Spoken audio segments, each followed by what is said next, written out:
Hello, everyone. Today we are continuing with our N4 slash pre-intermediate lessons, and we are jumping into what I believe is our first lesson on conditionals.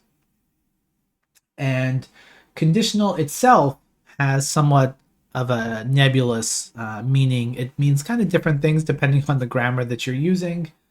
But one of the big things we see with conditionals is a link between one thing happening in the next. A condition is a requirement for something to take place. You know, you need to be 18 to see this movie, or you need to be 20 to get a license, or whatever.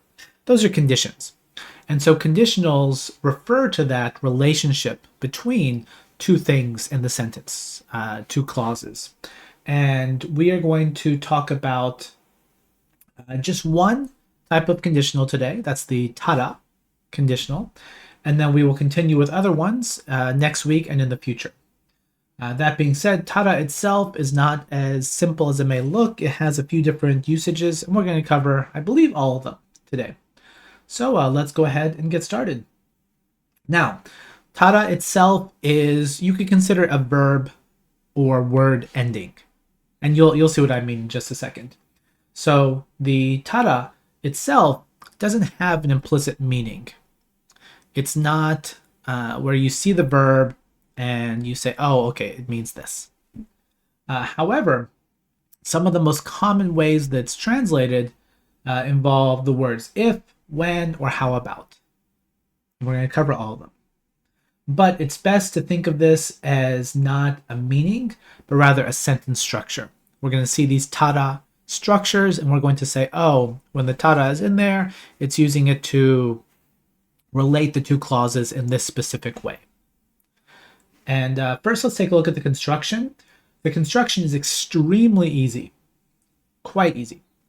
And the cool thing is that it says here that they all use the past tense. Now, what this means is not that this is only to be used when talking about stuff in the past.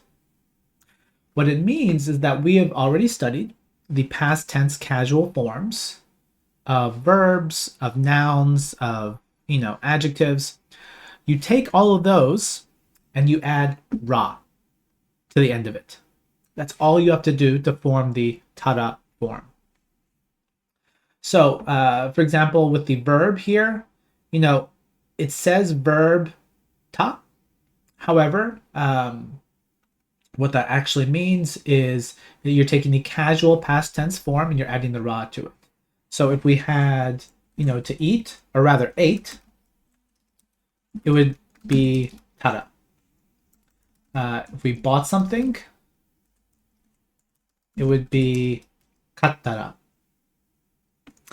And if the thing is, real fast, instead of me saying this, let me ask you, what's the past casual form of to call? Like to call out to someone. Or please call me Michael. What is the casual past tense form of that? Yonda. Yes. Same form as if you were reading something. I read. So the past tense form of this one doesn't end in ta. It ends in da. So similarly, our tada form is going to have that da in there. So although most textbooks, learning resources, whatnot, refer to it as the tada conditional and not the ra conditional, you will see both ta and da pop up, depending on whatever the past tense form of that term was. Just add the ra onto the end of it. So we've got these verbs. We've got tada verbs. We've got dada verbs. With the e adjectives, every e adjective ends in this. If you're talking about the past tense, we have oishikatta, we have yokatta, hoshikatta. And so all we're doing is adding the ra to the end of that. Oishikatta is oishikattara, yokattara, hoshikattara. That's it. Now, with the na adjectives and the nouns, we're going to be taking, again, the past tense form. And if something was clean or something was beautiful, you would have said kirei datta. Or if, you were like me and watching, rewatching the Marvel Avengers series, which I did just a few days ago, you might say, oh, he was a hero. Or she was a hero. Hiro datta. Those are our past tense forms. So again, we're just throwing the ra onto the end of it. So, kirei dattara. Hiro dattara. So this is the construction. We're not dealing with a past tense form, like a grammar structure. We are saying that this grammar structure uses the past tense to build it. And you'll see why. It makes sense in just a minute once we get to some actual examples. So here's some examples of just the words. We already covered this somewhat. But, owaru, owatta, owattara. Our e verb is, the special one. We don't say ikatta, we say yokatta.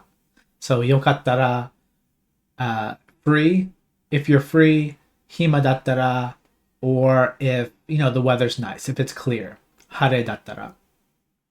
So we just talked about this.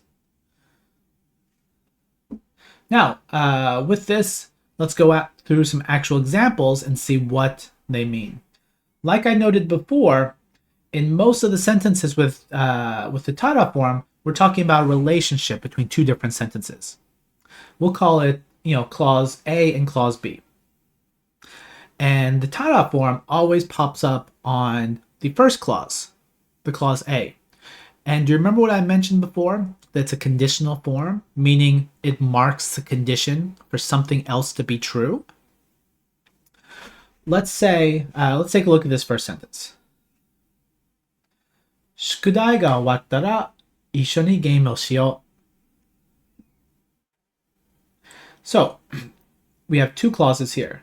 And I'm not going to skip to the first one. What's the first clause mean? What's the meaning of that first one? 宿題が終わったら. Or drop the ra. Just look at, the stuff we know so far. 宿題が終わった. What's that mean? So this one actually does mean if your homework is finished. But if we drop the ra, it's just homework is finished, right? Because we've got that past tense kind of embedded inside of there. What about the second half of the sentence? 一緒にゲームをしよう.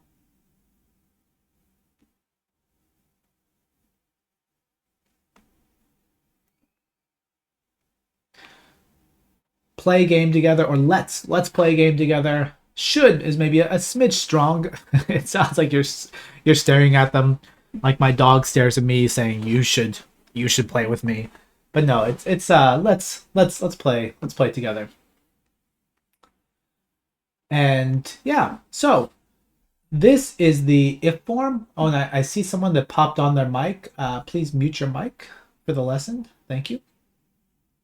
So we have these two clauses, the A clause and the B clause, or the first clause and the second clause. And the relationship between these two is saying the tada marks the condition. It's what needs to be true for the second thing to happen. And that's a perfect way of saying if in English. If you are finished with your homework, let's play a game. Let me say that one more time. Here's your condition. If you're finished with your homework, let's play a game. Now, quick question. This sentence, are they finished with their homework yet? When the person says this, if I'm saying this to you, do you think the homework is finished? Not yet. I mean, it might be, and the speaker just says a no, but probably not. Probably not. And so what about the game o shio? When's that going to happen? Past, present, or future?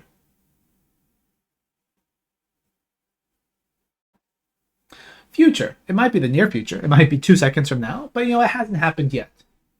So we come back to that question as to why the past tense is being used inside of this conditional form.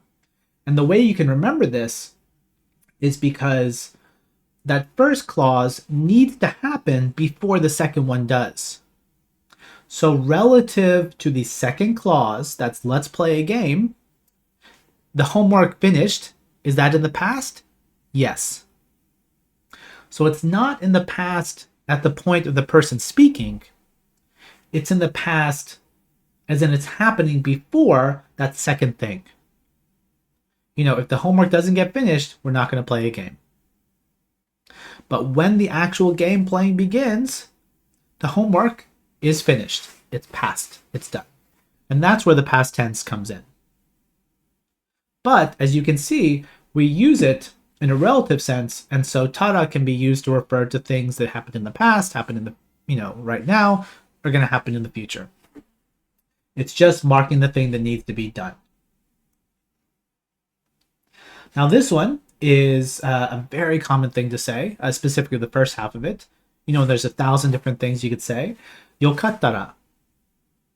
If it's okay, and we're not specifying what exactly is okay, but just a general, if it's okay, if it's all right, can I take a break? Or please let me take a break. Or, you might, this is a very common thing to say if you are suggesting that someone do something. So you might have yokattara nani nani te kudasai. So yokattara tsukatte kudasai. If it's all right, please use this. Or please eat this. Or please take a look. So you'll hear the yokattara all the time. It is such a commonly used thing. And you can see this if-then happening. If it's okay, second half of the sentence. That's all there is to it. Let's take a look at a few more examples of this if-then situation. So this first one, hima dattara. So remember, hima means free, or in a sense not busy. And here it's getting translated as available. If you're available time-wise. Hima dattara chotto hanashite mo ii desu ka? So if you're free, is it okay if we talk a little bit? And while we're here, so we're saying hima dattara. What if we wanted to actually say not busy? So what if we wanted to flip this? How would we change the first half of the sentence to say if you're not busy? It's kind of a mouthful, but let's try and think it out. Just take it each step at a time. First, take the not busy, and let's get the negative form of that, the negative past tense form.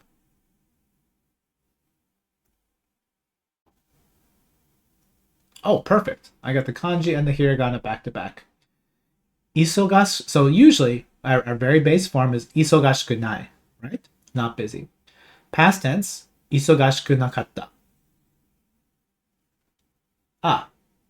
Although, nakattara, sorry, I misread the first two sentences. The first two are not quite right. The third one is right. Remember, if something is delicious, so let's go with the easier form. If something is delicious, or was delicious, it was oishikatta. If it wasn't delicious, it was oishiku nakatta.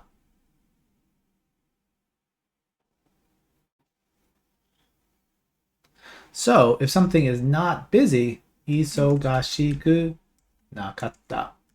And then we throw in ra onto the end of that. Isogashiku nakattara. Now, more than likely, you would probably not use this. But you do see this negative form getting used in some situations. In this particular sentence, you'd probably just say, are you free? Or if you have time. You might say this.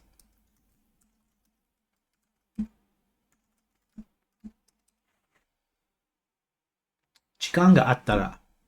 If you have time. So again, you tend to see it in the positive form. However, the negative form is grammatically, okay. You have that available if you need to use it. You might use the negative form to say, for example, if it's not a bother. And that's our word mendo. So I might say something like this. Mendo janakattara. If it's not a bother, if I'm not getting in the way, then so and so. But ultimately, it's that past tense form that we've used up until now. We're just throwing the ra onto the end of it. All right. Last sentence. Hare dattara umi ni iku. Now, hare is an interesting word because with hare, there's actually different ways to use hare. So hare is a noun, right? It means clear, like clear weather or sunny weather. But there's also the verb hareru, which is to become clear. Like it's to become that state. Hareru is the change from it being cloudy or rainy to not that, to becoming clear. So with this one, sometimes you'll see this, which means, if it's sunny or whatever. But if it's rainy right now, so like if it's rainy and you're saying, well, if it gets better, if it clears up, you're going to use that verb form.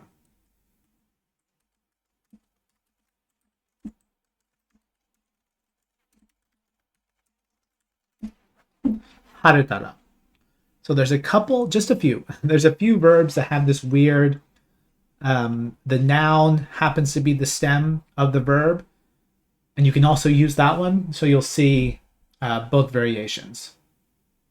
You could use either and still get your point across, but as you can see, they're slightly different nuances.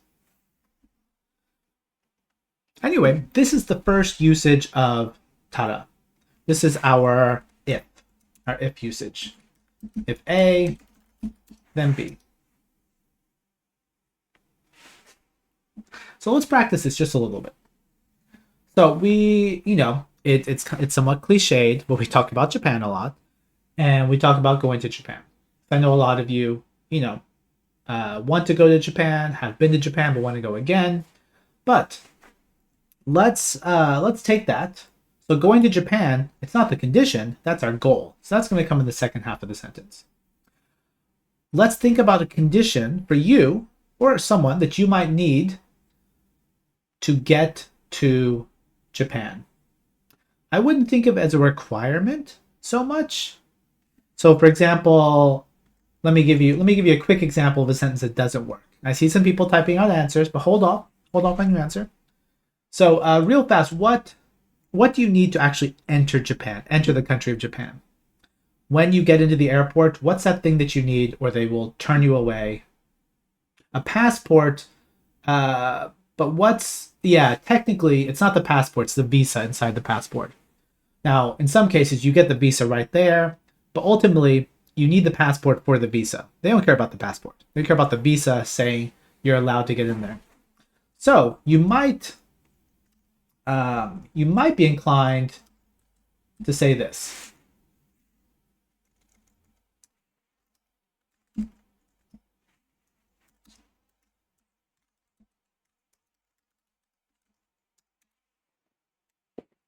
Actually, let me change ikitai.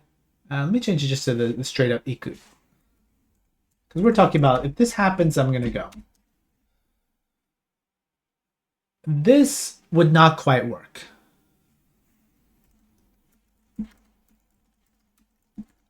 And this is, an overly, and I misspelled visa. I as soon as I typed it, I knew something was wrong. And I should have realized it when the IME was not letting me get it out easily. There we go. This one wouldn't quite work. Because when you go to Japan, going is the action of going from your country to Japan. And you don't really need a visa to do that. You need a visa to get into the country. So these are more like personal conditions for yourself. Like if this condition is true, then I will go to Japan. So we're not talking necessarily about technical requirements, but just what state do you need to be in order to go to Japan. So, with that in mind, let's try it out. Keep the back half of the sentence the same. Nihon ni iku. We're all Nihon ni ikuing. And if you're wondering if if you're in a bilingual family like my family, because we speak English and Japanese, we definitely mix our English and Japanese. And every now and then you will hear a Japanese verb getting used with English grammar. It's rare, but every now and then you'll hear a Japanese word with like ed on the end of it. And it's completely wrong, but it happens when the languages get mixed up.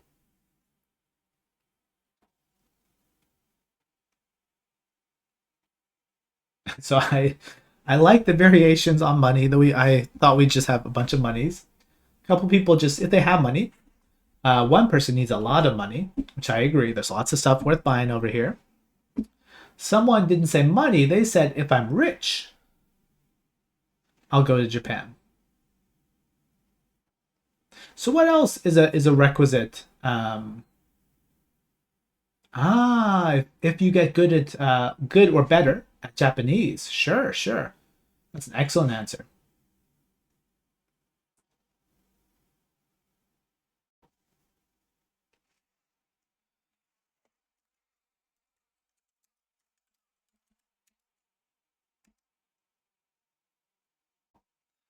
You need money to. And this is it's kind of a small technical thing, but you need the visa to get into the country. That's not Nihon Niku. That's Nyukoku to enter the country. This is more of our general trip to Japan, our going because going does have a very literal meaning, like to go from A to B, but in a more general sense, it has the idea of all of that. Leaving your country, traveling over there, going there, being there, traveling. It has a broader usage. Nimotsu, if um, I mean, you do need luggage, presumably, but if you said this, that's a good question. So let's say you started your sentence off with this. Nimotsu ga attara.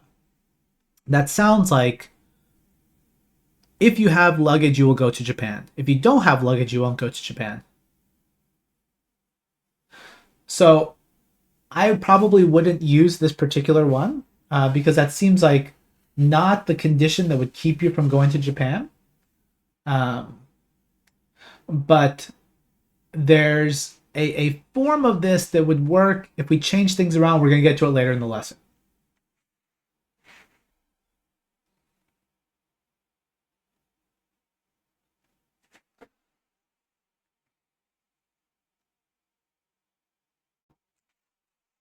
Anyway, let's keep going. I love all the sentences that are coming up. So we're focusing on the if here. Now, this is one more chunk of the if section.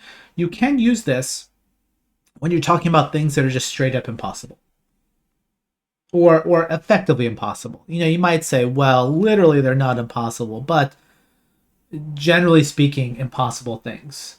If in English we use the past tense for this, you say, if I was a bird, you don't say if I am a bird or if I become a bird, because generally you think of that as not true. You say if I was a bird or if I was a billionaire, I'd do this. In Japanese, we still use the same format, but it can be used for, a hypothetical or an impossible situation. So this first one, you might say, well, that's not true. I could live in Japan, but this speaker might actually not be in Japan, or it might not be a reality for them. Now, one of you, or some of you in the group are thinking, I'm going to be in Japan the next 5 years. I am moving. It's going to happen. Then you probably wouldn't use this. Now, the second one, presumably, I think I'm speaking to humans. This is probably something we could all use. If I was a bird, I could fly anywhere. Tori dattara doko demo toberu. So it can be an if, if we were speaking in English and say if A then B, and this is a realistic situation, we can also use it for if A then B for unrealistic situations. Now, before we continue with this next section, what does anyone remember what I mentioned at the beginning of the lesson when I said what tada is ultimately doing is how is it connecting the two clauses in the sentence, clause A and clause B? What kind of relationship is tada doing?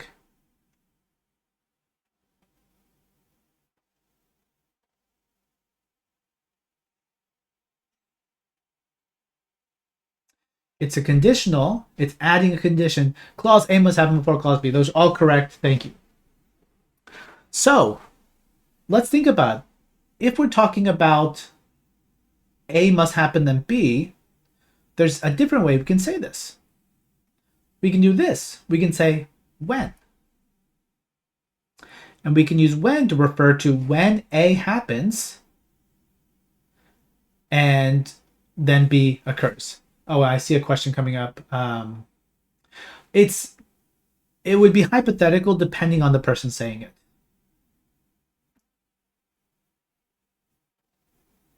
So it might be hypothetical for you. It might not be hypothetical for someone else.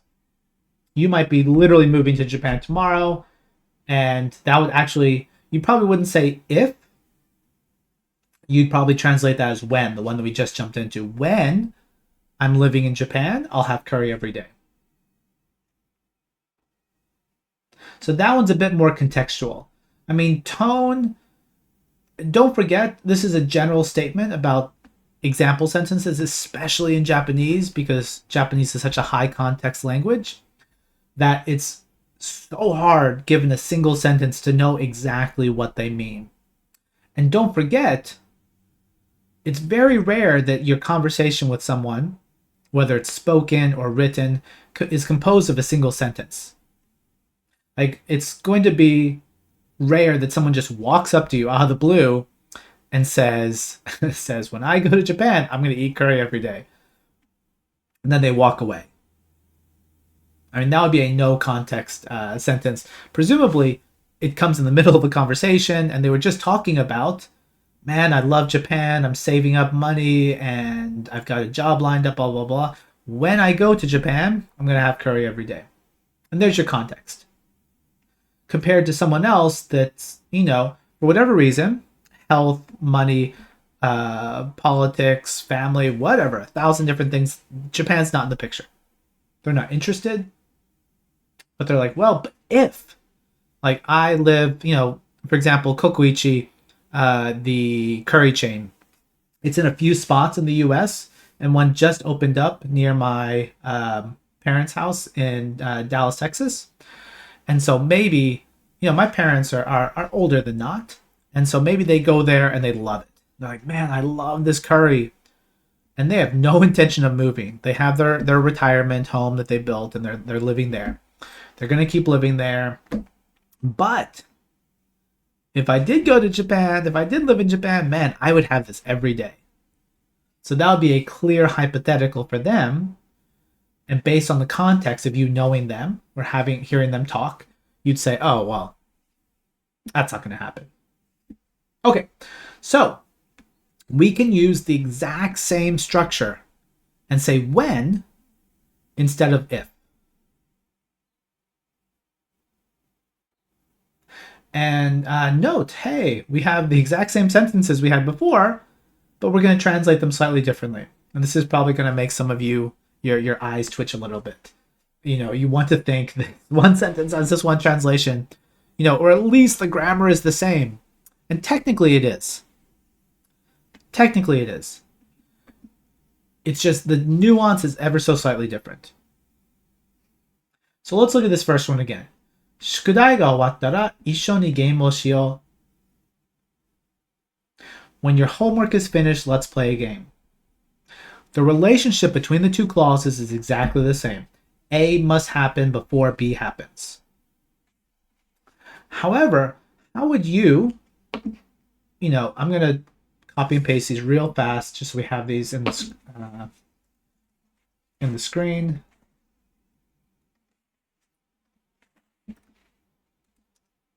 In English, how do these sound different to you? When your homework is finished, let's play a game. And if your homework is finished, let's play a game. Do you feel anything different between these two? You probably do. I hope you do. So the real question is, what is the difference?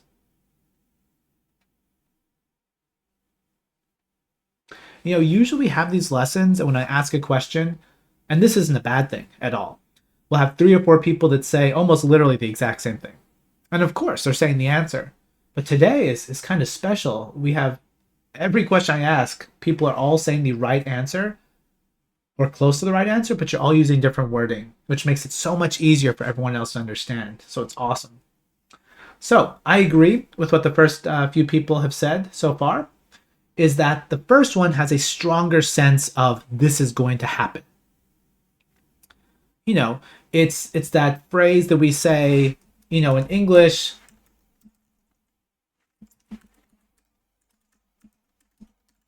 we say this. We say not if, but when.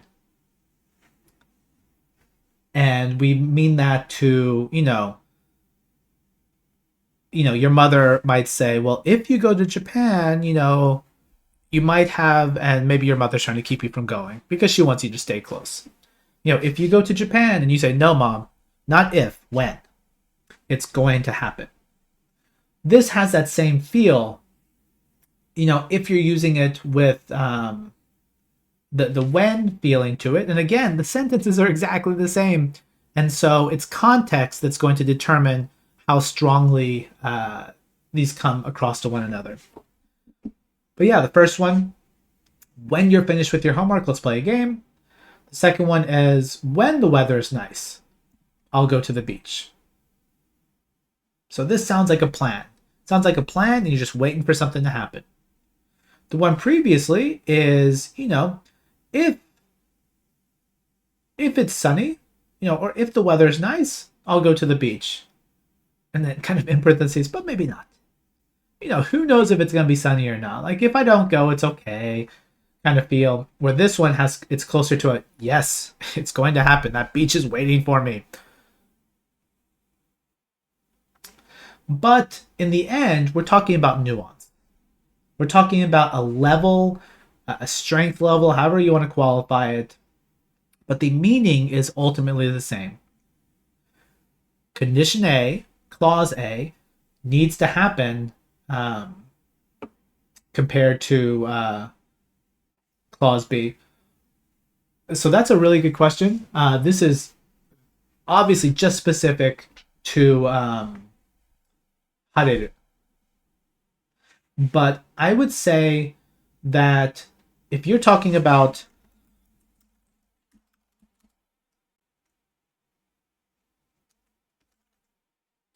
let me type it out. Haretara.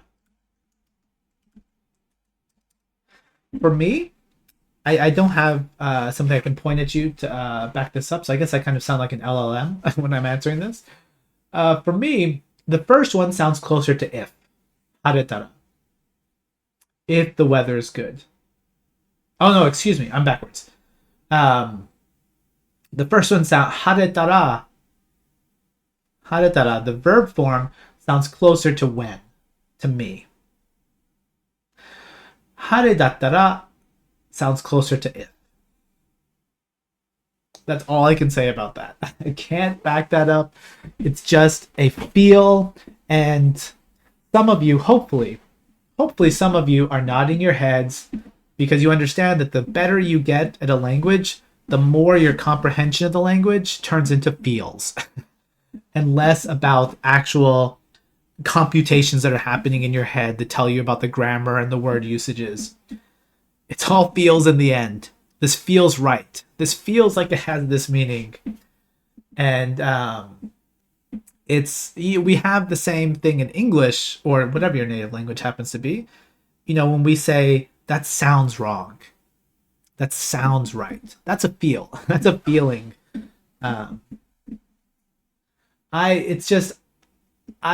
You might be right. But no, the first one does imply that distinction is true.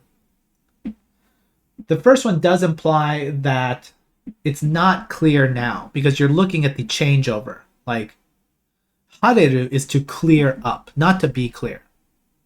It's to clear up. It can't clear up unless it's not clear. Let's say rainy or cloudy now.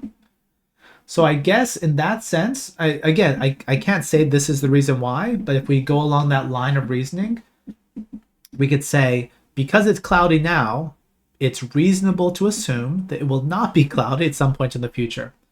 The winter in Niigata would have you feel otherwise, but let's put that aside. So that might make it sound like it's closer to a when, because it's going to clear up. Sunny days are going to come. Let's be positive. Whereas the second one, hare dattara, that's just if it's clear. And you could be saying that, you could be talking about, let's say, 2 days from now, which I think for most of you would be Saturday. And you could say, if it's clear on Saturday. And there's no, in saying that, it could be clear, it could not be clear. But you're not basing it off of it has to be clear eventually because it's not clear now. There's a bit less certainty to that one. But again, I'm just, I think, speaking to try and confirm my biases, so who knows if I'm right or not. Let's keep going.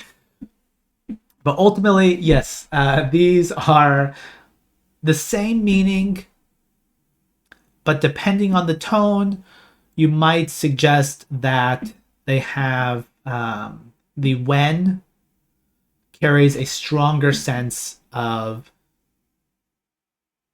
and my English is failing me. Yesness, it's going to happen. It's more confirmed.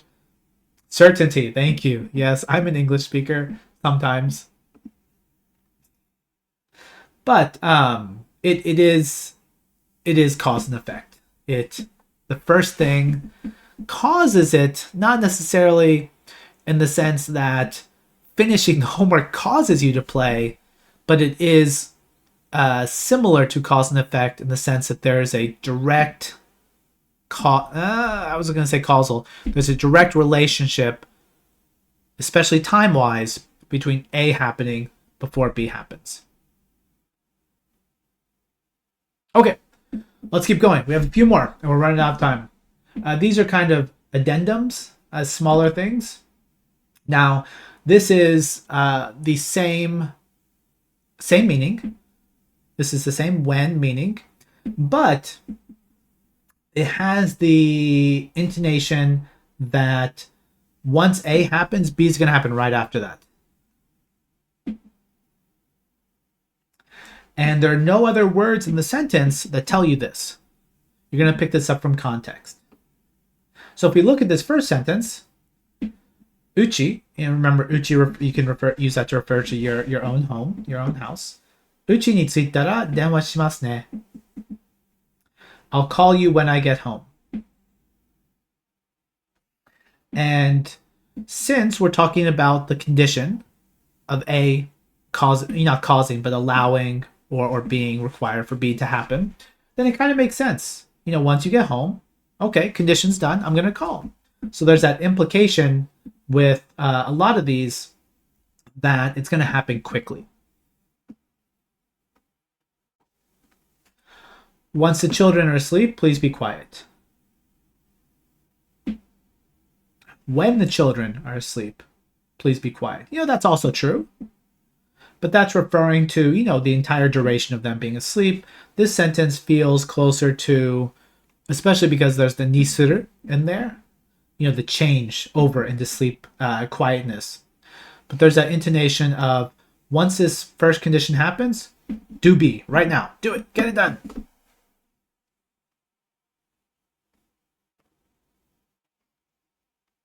And like before, there's no causality.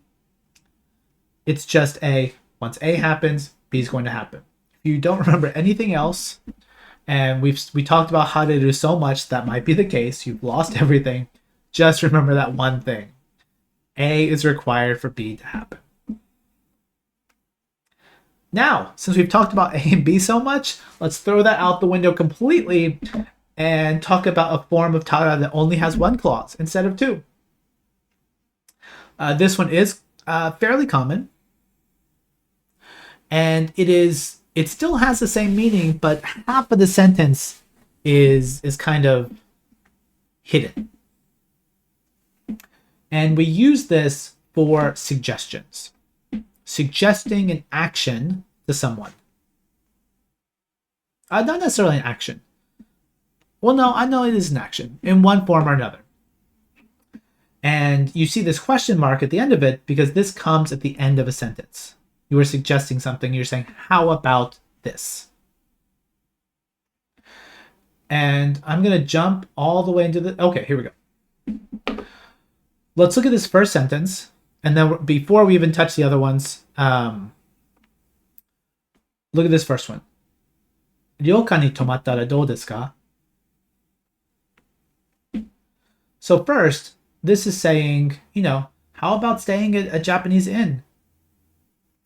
And who would say this? This might be me talking to you. If you're going to visit Japan, you're like, I'm not sure what kind of places I should stay in. What do you think, Michael? You live there. And I'd say, well, how about a Japanese inn? When you use this, there's no second clause. There's just a, how about this? And when you use this, almost always, you're going to see some form of this attached to the end of it. Not always. But in the first sentence, you can see you're saying, literally, the how about is literally written right there. That's how. どうですか? How is it? So, in a sense, think about it. You're saying, if you do this, this is clause A. Remember, this is a condition. If this is the condition, and then the second half of the sentence is kind of hidden, but it's, how are you? If this condition is true, what do you think? So the relationship is still there. It just feels hidden a bit. 旅館に泊まったらどうですか? How about staying in ryokan? Which, by the way, I highly recommend. You get ryokan go anywhere from to absolutely amazing. And if you stay at several, you might get a mix of that. But I highly recommend it. Business hotels in Japan just don't cut it. They're not meant for leisure. Anyway, this is not required though, this do desu ka. And you can actually see it in the sentences below. But let's take a look at the first sentence and I'll show you all the different ways you can write it. These are all acceptable. And as you're probably guessing, we're getting more casual the further down we go, the shorter we go. With the last one, you tend to raise your voice at the end, like you do with a lot of casual sentences. So you would say, ryokan ni tomattara... sorry. I was going to say the second one. Ryokan ni tomattara. And you have that rising at the end. But these all mean the same thing. It's just you're chopping them off because when you end a sentence in tara, you're making a suggestion. Period. And so with that, the do desu ka is kind of presumed. That's the only thing that could go there. Or, there are other forms. There are other ways to say this. But ultimately, the second half of the sentence is some question about the goodness of whatever that suggestion is. So, 旅館に泊まったらどうですか? 旅館に泊まったらどう? 旅館に泊まったら? These all work. We can take a look at the other two. その古い T シャツを捨てたら? How about throwing away that old T-shirt? Or what if you throw away that old T-shirt? Both translations work. Or the last one, 自分で勉強したらどう? Maybe this is someone asking, maybe they're younger, and they're asking their mother or father to help them with their homework. And their parents are trying to push a little more independence on them. So they're like, how about studying on your own? Instead of asking me for help. Now, do note that usually these are suggestions for what they do. It is not. It's not that you can't do invitations with this, but it's rare. Typically, you're giving suggestions for their actions. So, there you have it. Tara is this very convenient way to link two things to show a condition with the first one. We always have the past tense form of whatever we're putting in the first clause. Throw that ra on there. And then the second clause is whatever will happen if or when that first thing is true. And that's all there is to it. Since we have a few minutes, I'd like to practice. Let me back up one panel.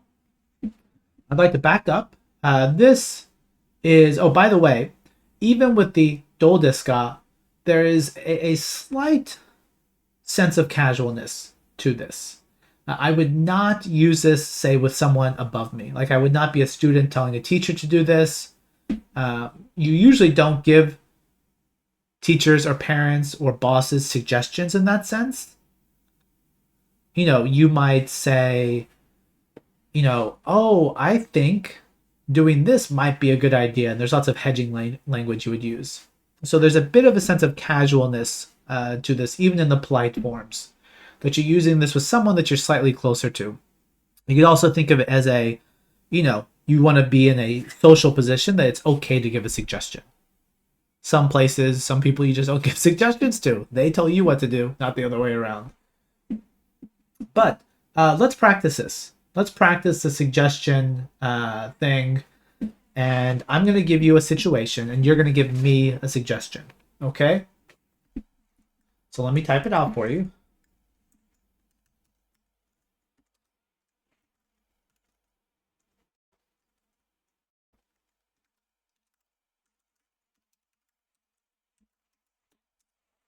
And I'm going very casual on this, so feel free to use whatever level.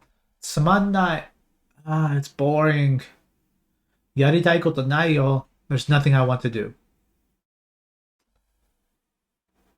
So you're a friend, a brother, sister, a person on the street, but you're giving me suggestions. You're saying, how about this? Why not this? Try doing this.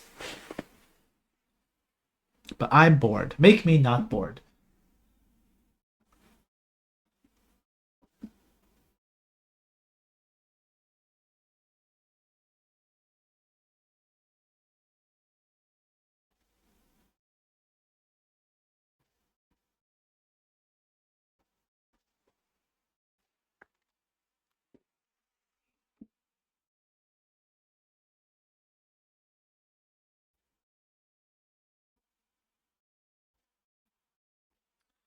Someone is suggesting I study Japanese. Someone made a slight typo in their Japanese. They put eigo instead of eiga. Watch a movie and not watch English. There we go. Reading English, I'm all for. Watching English, not so much.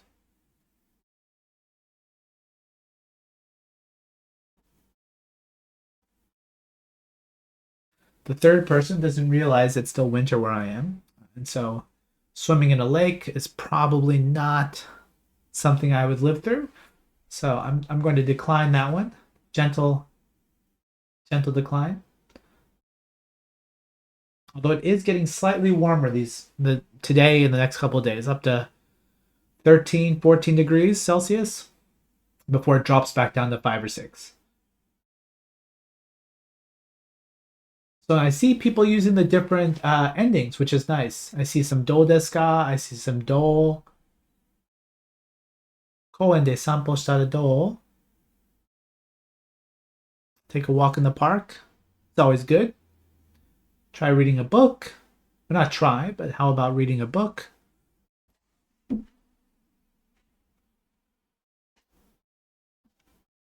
As people are finishing up their sentences, I just want to let you know one more time. A, thank you for joining us. And B, sooner than later, this video will be available inside of Renshu, as well as in the Discord, up in the server events section at the top of the Discord. And with Renshu, if you jump in, whether you're on the app or the website, go to resources and Japanese lessons, you will go to this page, although you probably won't have rice swimming at the top of yours. And then it will appear down here.